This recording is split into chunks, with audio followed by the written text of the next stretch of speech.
Hey everybody, today we're going to be showing you two escapes from Hon-kesa-gatame, regular scarf hold. It's a very powerful hold that can be used in Judo, Jiu-jitsu, Sambo, wrestling, MMA. It's very versatile. It's holding onto the head and pinning the person down. It can be very powerful and very hard to escape. We're going to show you two escapes that if you know these escapes, in theory, you should never get caught in this pin.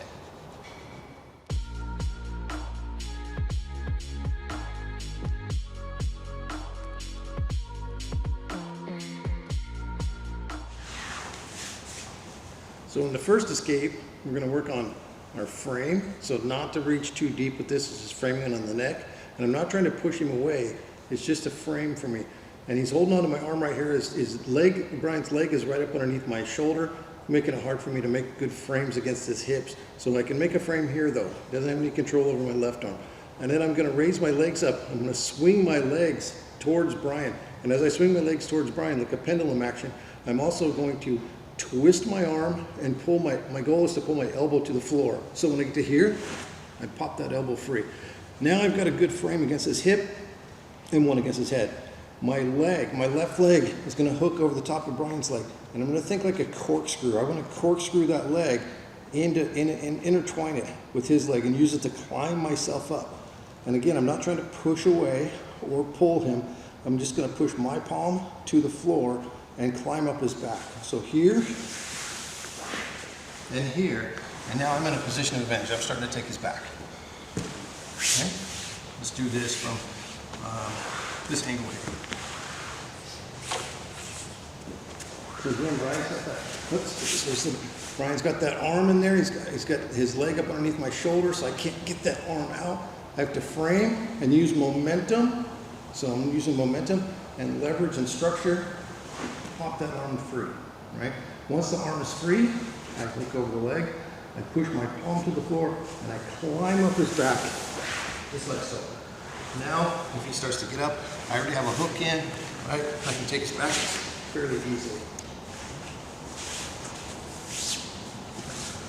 So I'm going to show you that action without Brian on me here, so you can kind of see what's going on. I'm pinned, right? I frame against his neck. I swing my legs in the direction towards his body, and I free my arm. I bring my elbow to the floor. So a little bit of a shrimping action there. And then I hook over the top of his leg, and I'm going to corkscrew my left leg in while I push my palm to the floor, and it brings me up to my knees, and he's going to be underneath me. So now we'll show the second escape.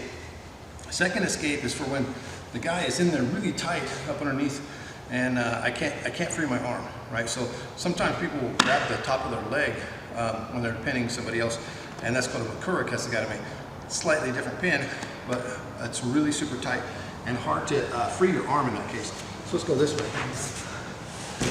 We're here.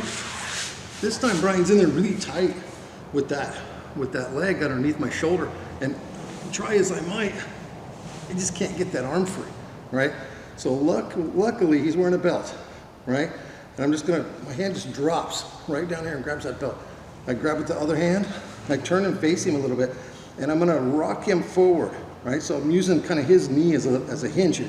I rock him forward so his bottom comes up off the floor, and I bring my right knee underneath his bottom. And then I'm gonna bridge really high so that I can come up and over, and then I sit out into my Hon-kesa-gatame.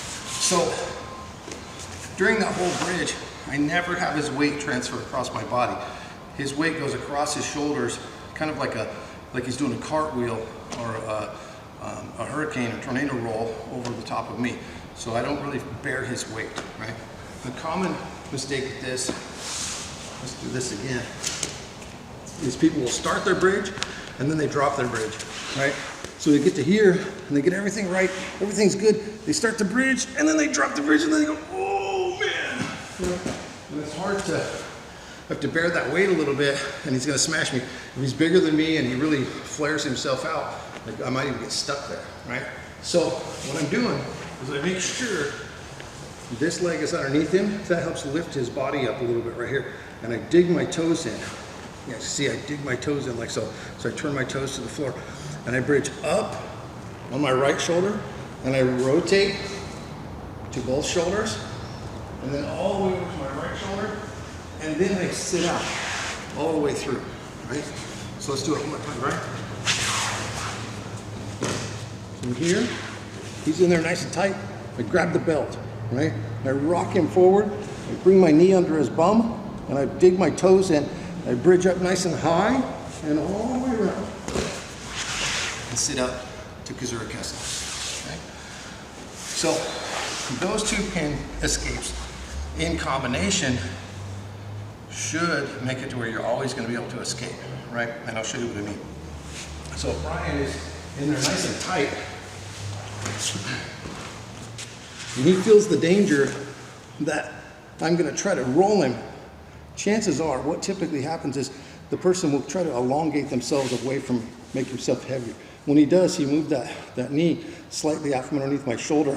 Now I can go back to escape number one. Say hook and climb, right? And on the flip side of that, if I'm in here and Brian feels that I'm framing and I'm getting ready to pull that elbow loose, he might scoot in a little tighter, just like he did. So let's go back half a step. And if I time this right, this is where it gets really easy. If I time this right, as he scoots in, I bridge up, over, and sit out, right? Okay. Just kind of put him up on his head. So those are two escapes from regular Kesa-gatame that should get you free in most cases, and also can be used in combination. So one can loosen up for the other one, or when they tighten up, you can use it to bridge and roll and escape that way. Remember, if you learn one technique, you know one technique. If you learn a concept, you know 1,000 techniques. Until next time.